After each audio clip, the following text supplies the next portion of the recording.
আসসালামু আলাইকুম ফেসবুক বন্ধুগণ। ফেসবুকে প্রতিনিয়ত নতুন নতুন আপডেট আসতেছে। আপনারা হয়তো অনেকেই জানেন না নতুন নতুন আপডেট কী।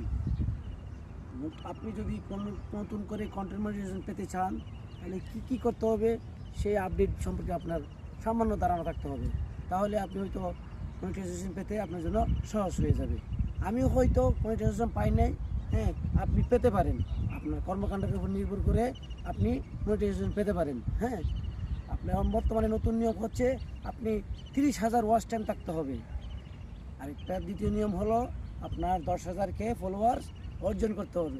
সুতরাং আপনি যদি আপনার ফলোয়ার্স বাড়াতে চান, ওয়াচ টাইম বাড়াতে চান, তাহলে প্রত্যেককে সহযোগিতা করতে হবে। তাহলে সবাই এগিয়ে যেতে পারবে এবং ওয়াচ টাইম বাড়বে, ফলোয়ার্স বাড়বে। একজন আরেকজন পরিবারের সাথে কানেক্টেড হবেন, তাহলে আপনার ফলোয়ার্স বাড়বে, লাইক কমেন্টস সব কিছু বাড়বে। সুতরাং সবাই একজন আরেকজনের সাথে যুক্ত হয়ে একসাথে কাজ করি। সবাই মনিটাইজেশন পাওয়ার জন্য সহযোগিতা হবে। ধন্যবাদ সবাইকে।